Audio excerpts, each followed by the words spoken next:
প্রিয় শিক্ষার্থীরা, আশা করি সবাই সুস্থ আছো। ঈদ পরবর্তী প্রথম ক্লাসে স্বাগতম সবাইকে।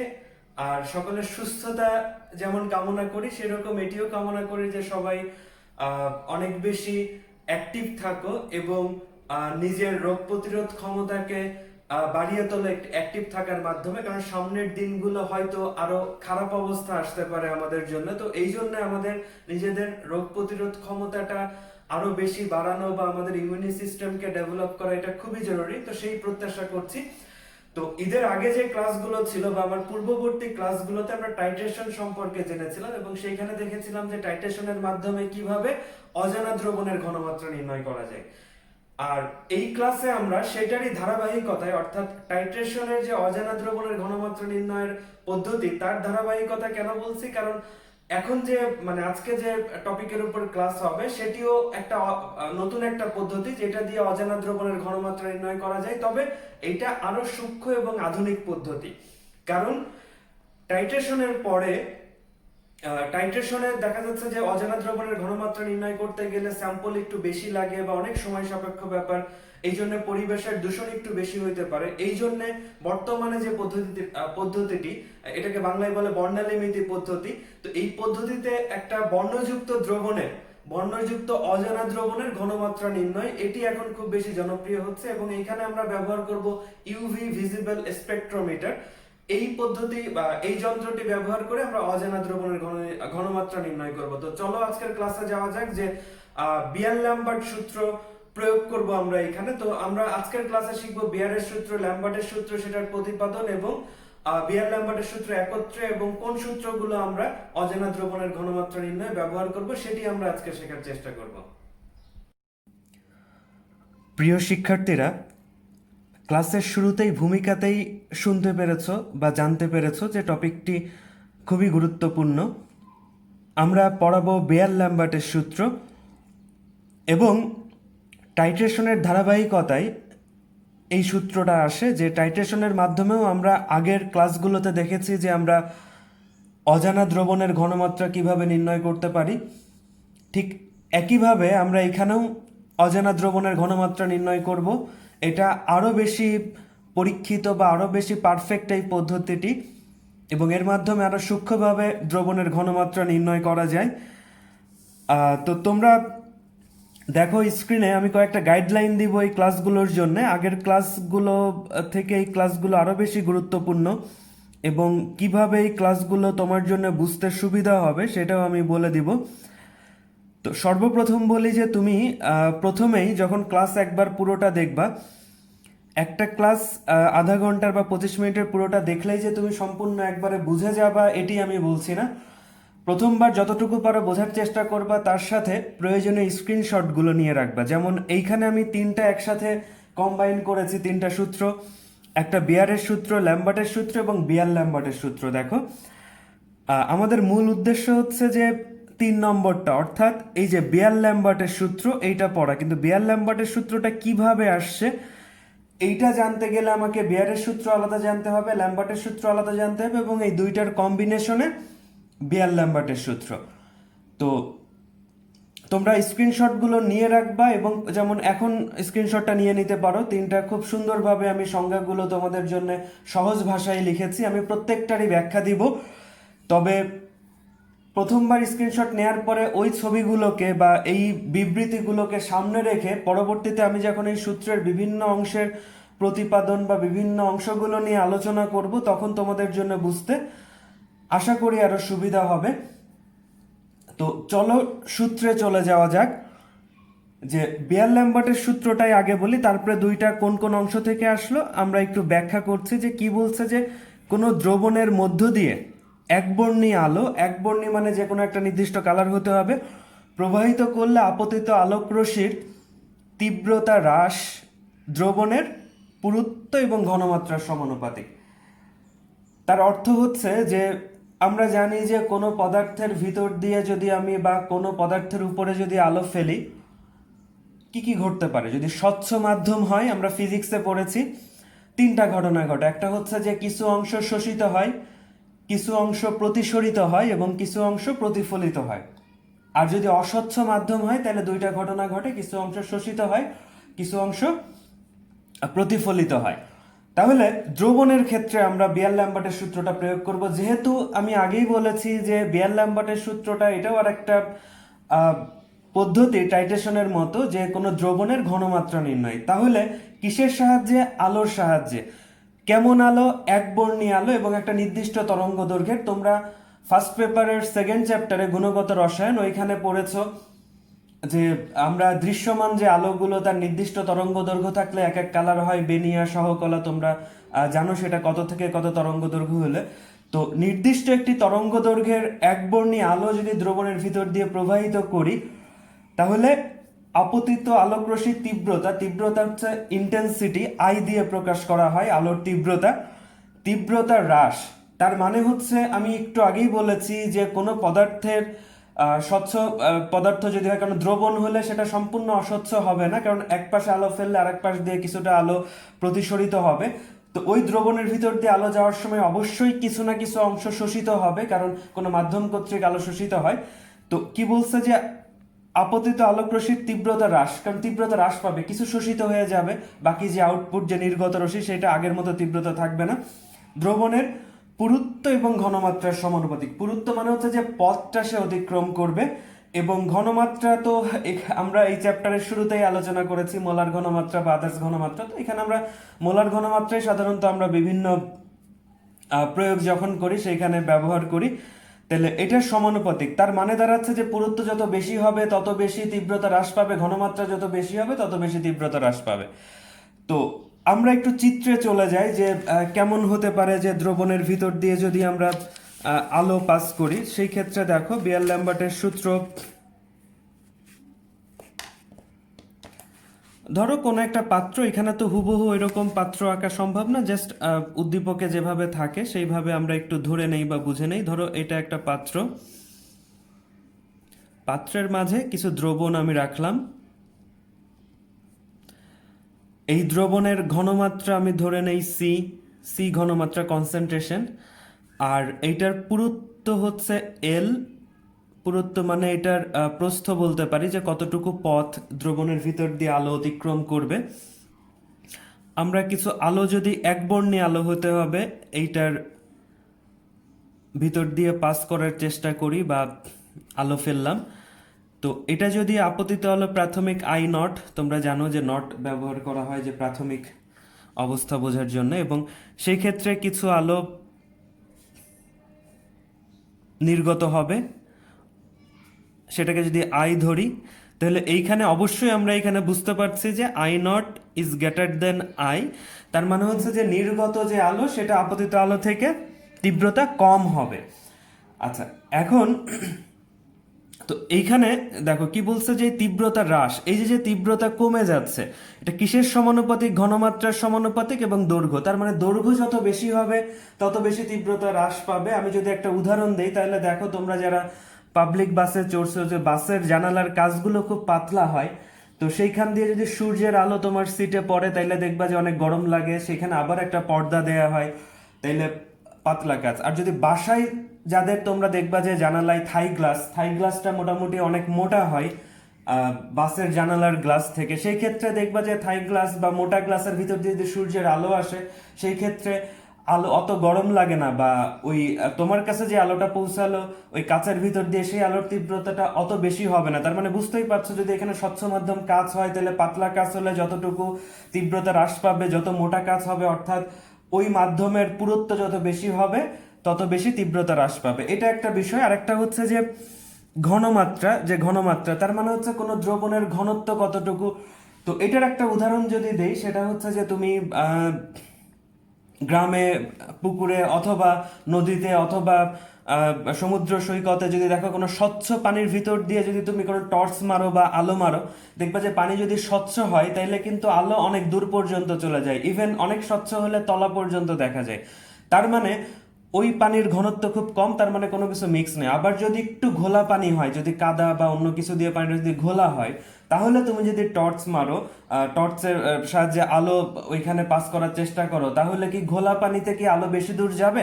কখনোই যাবে না। অল্প একটু দূর যাবে, বা একদম তলা পর্যন্ত, মানে ওই যে অংশে তুমি আলো ফেললা তার একদম তল পর্যন্ত দেখা যাবে, যাবে না। তার মানে বুঝতেই পারছো যে যদি যত স্বচ্ছ বা পাতলা দ্রবণ হবে তার ভিতর দিয়ে তত বেশি আলো পাস করবে, তীব্রতা কম হ্রাস পাবে। আর ঘনমাত্রা যত বেশি হবে, অর্থাৎ ওই দ্রবণ যত বেশি ঘন হবে, তার তীব্রতা তত বেশি হ্রাস পাবে। তাহলে এইটা গেলে হচ্ছে যে তোমার, আমরা সূত্র কি বললাম, যে বিয়ার ল্যাম্বার্টের সূত্র, যে কোনো দ্রবণের মধ্য দিয়ে একবর্ণী আলো প্রবাহিত করলে একটা নির্দিষ্ট তরঙ্গ দৈর্ঘ্যের ওই আলোর তীব্রতা হ্রাস পাবে। সেই হ্রাসটা কিসের সমানুপাতিক? দ্রবণের পুরুত্ব, মানে কতটুকু পথ অতিক্রম করলো, এবং ঘনমাত্রার সমানুপাতিক। এবং এইখানে আমি বলেছি যে আই নট, এই পরিমাণ আলো যদি আমি আপতিত করি তাহলে এটা বের হবে। তো এই যে যে শতকরা কতটুকু নির্গত হলো, তাহলে শতকরা নির্গত রশ্মির পরিমাণ বা শতকরা নির্গত মাত্রা, এটাকে বলে টি দিয়ে প্রকাশ করে। এটাকে টিতে হয় ট্রান্সমিটেন্স,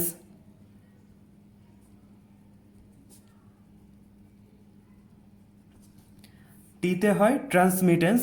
তো ট্রান্সমিটেন্সটা হচ্ছে যে আই বাই আই নট। তার মানে হচ্ছে যে আই নটটা হচ্ছে কি আপতিত, তার মানে প্রাথমিকভাবে এটা হচ্ছে ইনপুট, কতটুকু আলো আমি ফেললাম তার সাপেক্ষে। তোমরা জানো যে যে কোনো রাশি যদি আনুপাতিক রাশি হয়, যেমন এ বাই বি বা এরকম, যদি কোনো দুইটা রাশির অনুপাতে নতুন একটা রাশি প্রকাশ করা হয়, তাহলে সবসময় মনে রাখবা যে নিচে যে রাশিটি সেটার সাপেক্ষে উপরেরটাকে পরিমাপ করা হয় বা বলা হয় বা ধরা হয়। তার মানে হচ্ছে যে আই নটের সাপেক্ষে আইটা কতটুকু হবে, এটা হচ্ছে যে ট্রান্সমিটেন্স। বা আমরা টি এর সূত্র যদি দেই যে কত পার্সেন্ট, তোমার যদি পার্সেন্টেজে নিতে যাই তাহলে এটাকে অবশ্যই 100 দিয়ে গুণ করতে হবে, 100%। তাহলে কতটুকু আলো আপতিত হলো তার বিপরীতে কতটুকু আলো নির্গত হলো, সেটাকে আমরা পার্সেন্টেজে করলে ইন্টু 100% গুণ দিলেই হবে, তাহলে ট্রান্সমিটেন্স বের হবে। এটার যদি সংজ্ঞায় যদি আমি বলি, তাহলে সংজ্ঞাটা মনোযোগ দিয়ে শোনো এবং লিখে নাও, যে নির্গত রশ্মি এর তীব্রতা ও আপতিত রশ্মি এর তীব্রতার অনুপাত। মানে এইখান থেকে আমরা সংজ্ঞাটা দিচ্ছি। তার মানে টি হচ্ছে নির্গত রশ্মির তীব্রতা, নির্গত রশ্মি মানে হচ্ছে আই, যেটা নির্গত হলো, আর তার সাথে অনুপাত কি? আপতিত রশ্মির তীব্রতা। আপতিত মানে যেটা ইনপুট, আপতিত রশ্মির তীব্রতা, এই দুইটার অনুপাতকেই বলা হয় ট্রান্সমিটেন্স। আচ্ছা, এখন এখানে আরেকটা রাশি চলে আসে বা কথা থেকে যে তাহলে যতটুকু ধরো যে আমি 100 রাশি, এটার ইন্টেন্সিটি 100, এখানে যদি ধরো যে 80 নির্গত হলো, তাহলে বাকি 20 কই গেল? আমি বলছি যে মাধ্যম কর্তৃক শোষিত হবে। তাহলে শোষিত কতটুকু শোষিত হলো সেটা যদি আমরা বের করতে যাই, যে কতটুকু শোষিত হলো, শোষণের পরিমাণ কতটুকু, এটা খুব গুরুত্বপূর্ণ। কতটুকু আলো শোষিত হলো, এটাকে বলা হয়, কতটুকু আলো শোষিত হলো, এটা হচ্ছে এ দিয়ে প্রকাশ করা হয়, এ ইকুয়াল টু অ্যাবজর্বেন্স।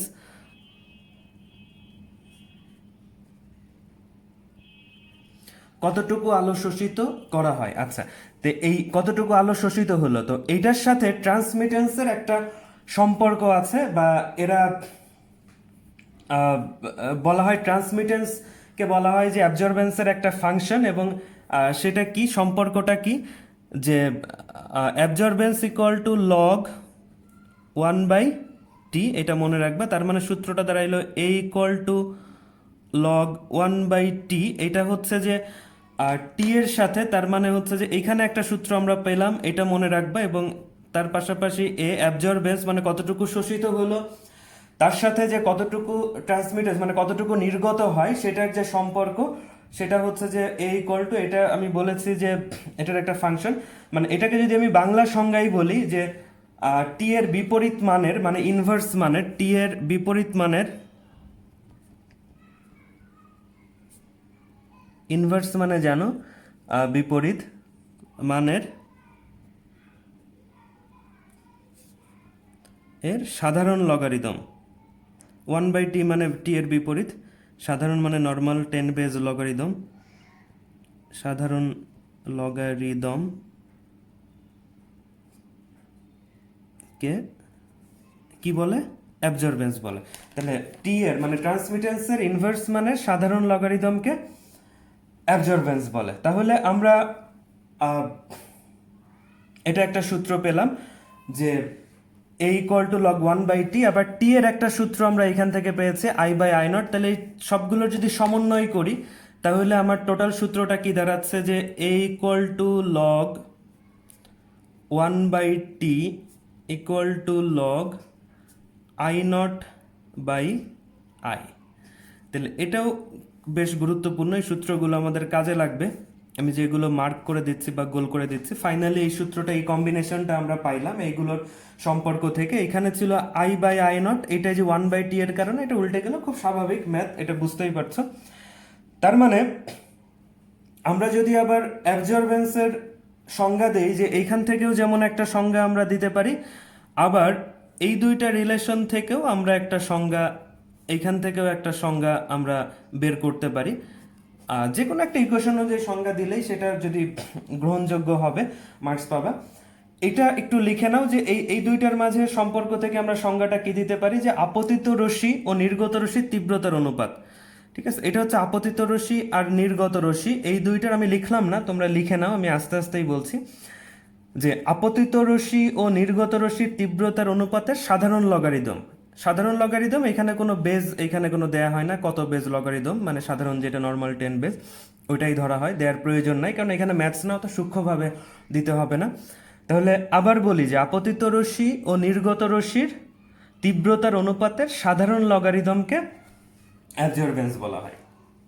ঠিক আছে, তাহলে এখান থেকে আমরা, এটা হচ্ছে বিয়ার-ল্যাম্বার্টের সূত্রের চিত্র। আবার দেখো যে কোনো পাত্রের মাঝে কোনো যদি দ্রবণ থাকে এবং তার অবশ্যই পাত্রের যে পুরুত্ব, তার মানে দ্রবণের প্রস্থ অতটুকু, যে অতটুকু অংশ জুড়ে দ্রবণ আছে সেই অংশটুকু অতিক্রম করতে হবে আলোর।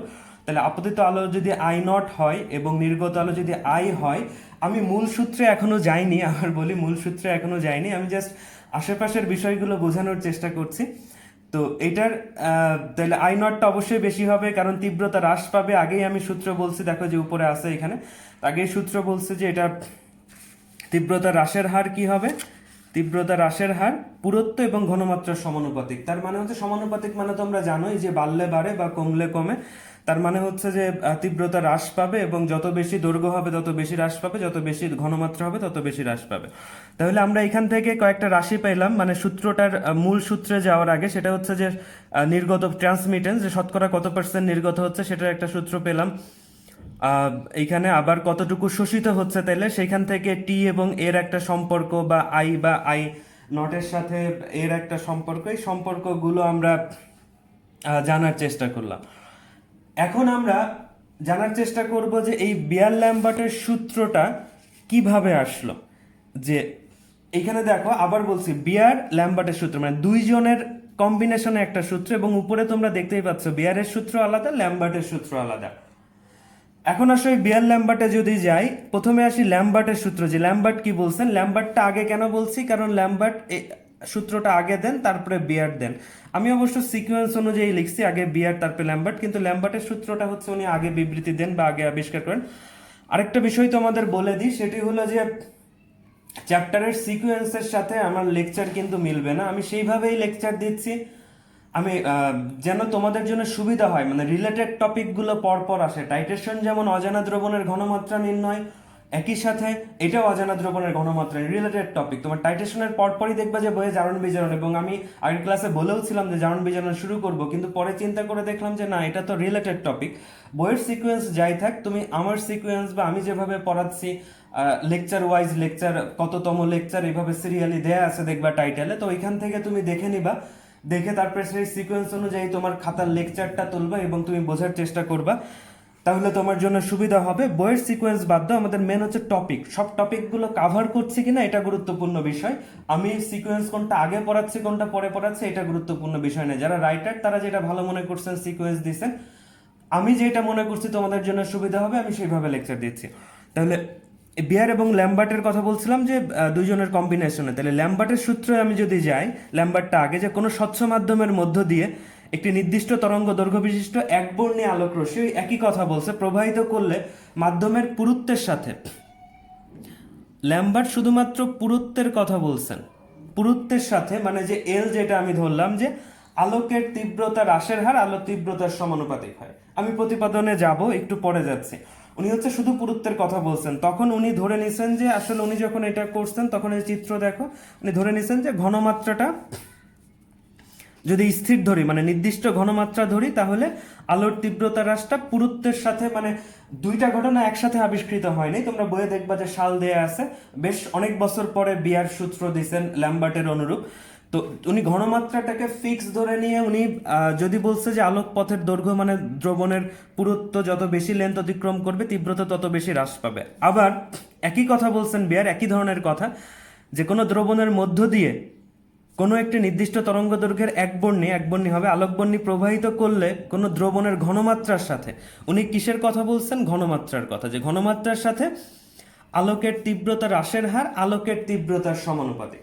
তার মানে উনি বলছেন যে ঘনমাত্রার সাথে আলোর তীব্রতা হ্রাস পাবে, অর্থাৎ সমানুপাতিক মানে ঘনমাত্রা যদি বাড়ে তীব্রতা বেশি হ্রাস পাবে, অনুরূপভাবে দূরত্ব যদি বাড়ে মানে যত বেশি পথ অতিক্রম করবে তত বেশি হ্রাস পাবে।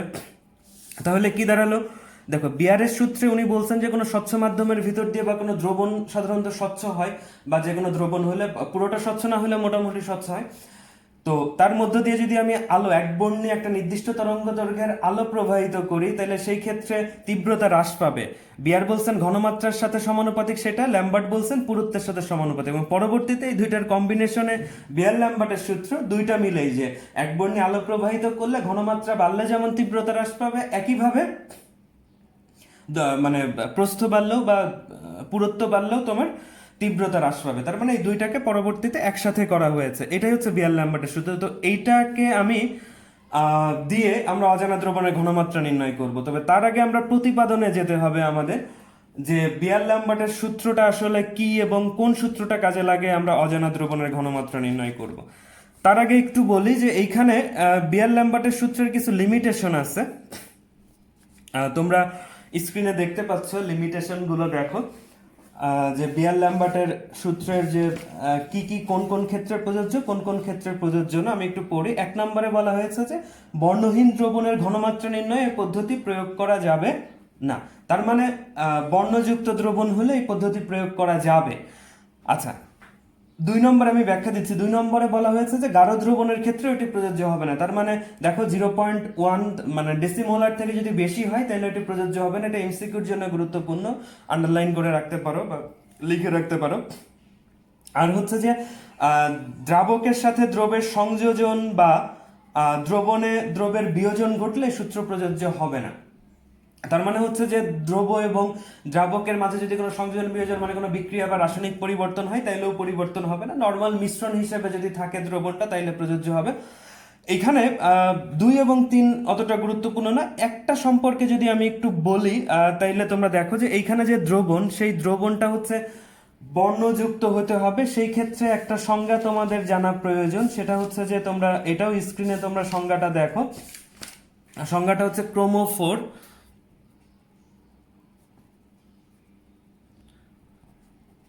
ক্রোমোফোরটা কি, এটা সংজ্ঞা স্ক্রিনে দেখ কি বলছে, জৈব যৌগের অনুস্থিত যেসব পাইবন্ধন যুক্ত মূলক দৃশ্যমান আলোর পরিসরে শক্তি তরঙ্গ শোষণ করে এবং যৌগকে বর্ণযুক্ত দেখায়। তার মানে ক্রোমোফোর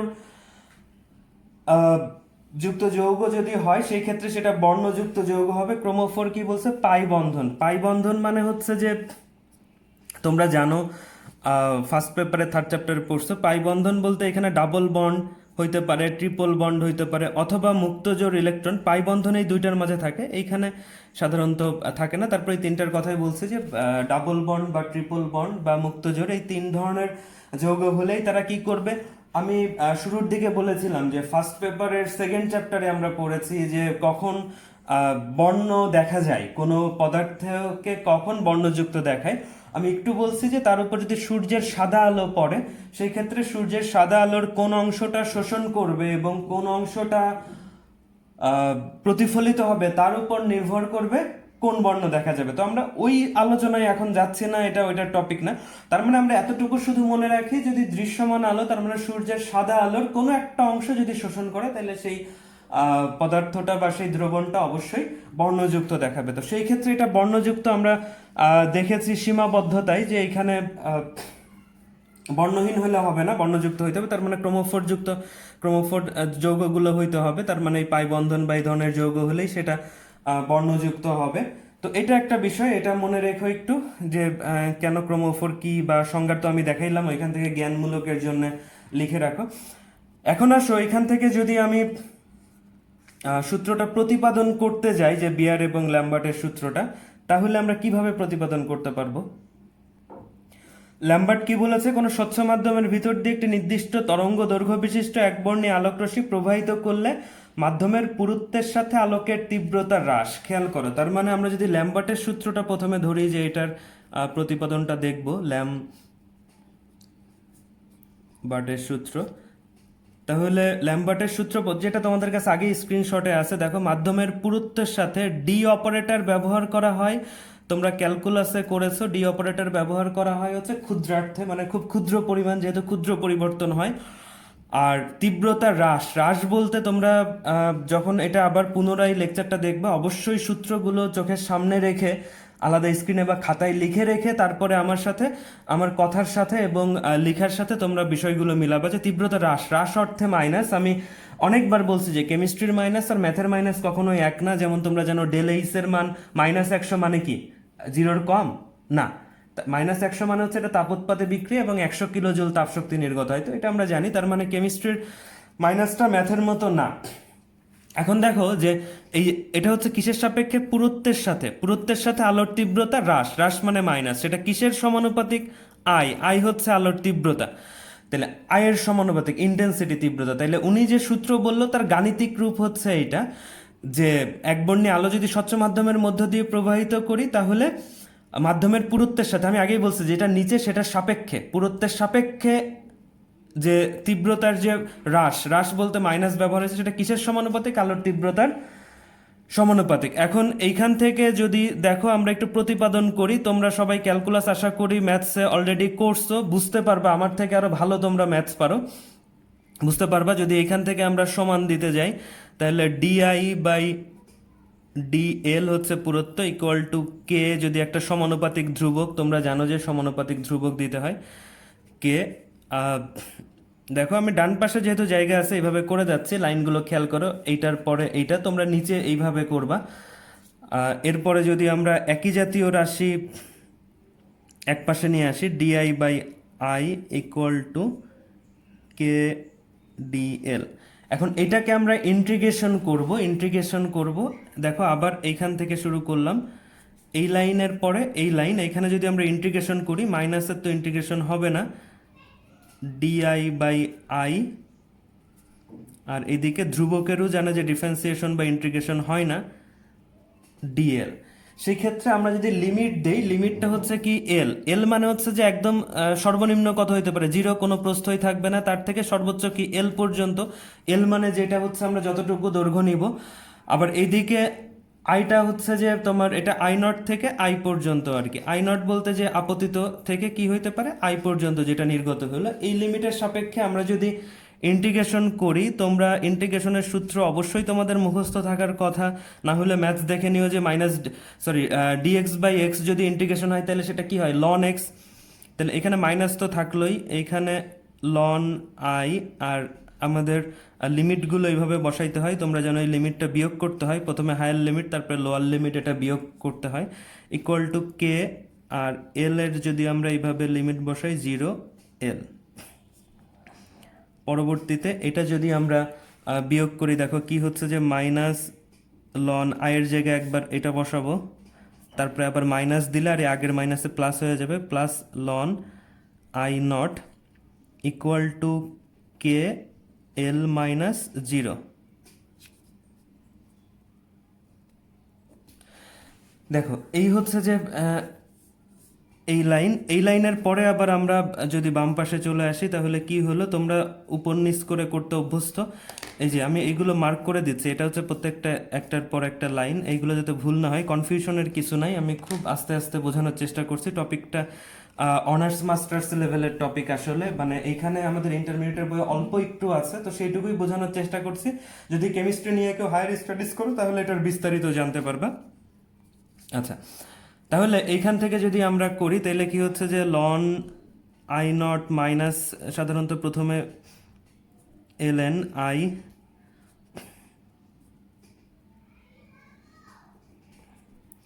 ইকুয়াল টু কে এল,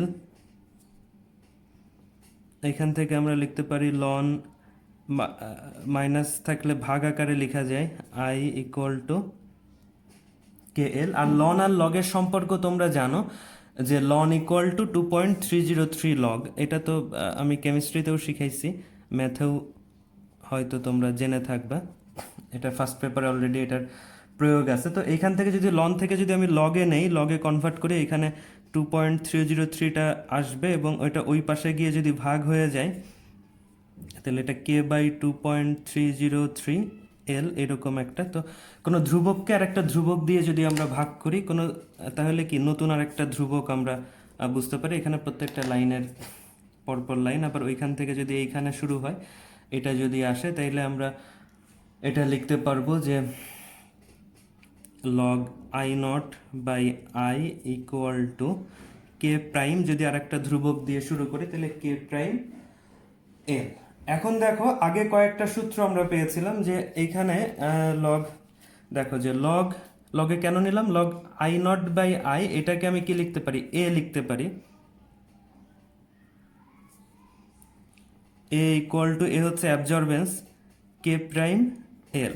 আবার এইখান থেকে যেমন সমানুপাতিক থেকে সমান দিতে গেলে ধ্রুবক দেয়া লাগে, তখন ধ্রুবকটা যদি উঠাই দেই তাহলে কি আমরা সমানুপাতিক দিতে পারি। তাহলে এইখানে এটা প্রমাণিত হলো যে কিসের সমানুপাতিক, কতটুকু শোষিত হবে, সেই শোষণ মাত্রাটা কিসের সমানুপাতিক, দৈর্ঘ্যের সমানুপাতিক। তার মানে ল্যাম্বার্টের সূত্রটা প্রমাণিত হলো যে কোনো স্বচ্ছ মাধ্যমের মধ্য দিয়ে যে মাধ্যমের পুরুত্বের সাথে আলোর তীব্রতা হ্রাস পায়, তীব্রতা হ্রাস বলতে যে কতটুকু হ্রাস পাবে, যত বেশি শোষিত হবে তত বেশি হ্রাস পাবে।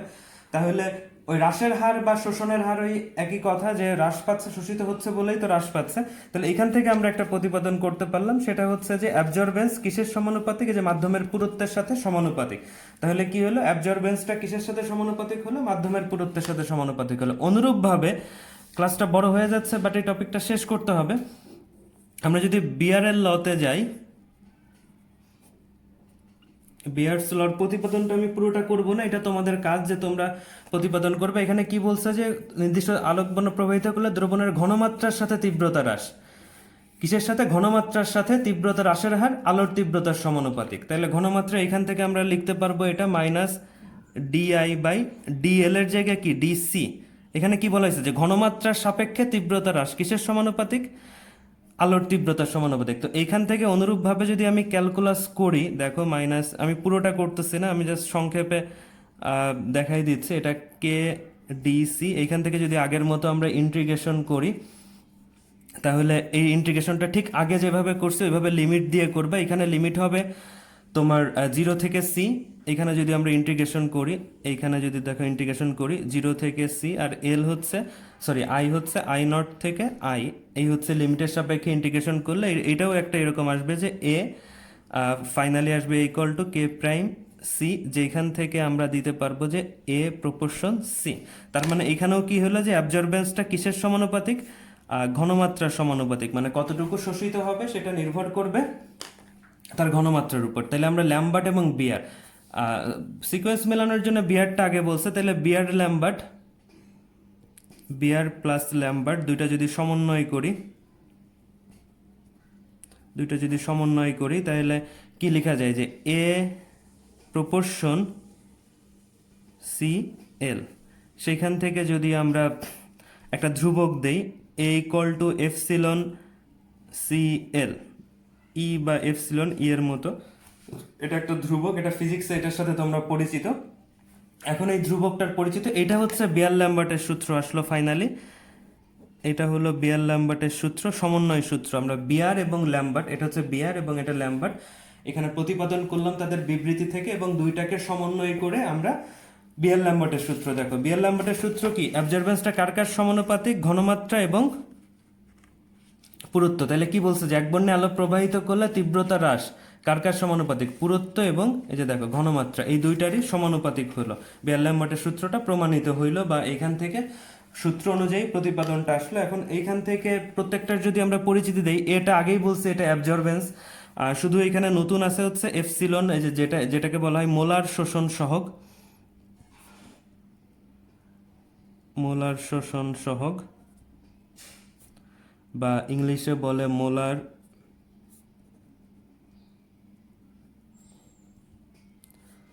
কোএফিসিয়েন্ট, মোলার শোষণ সহগ।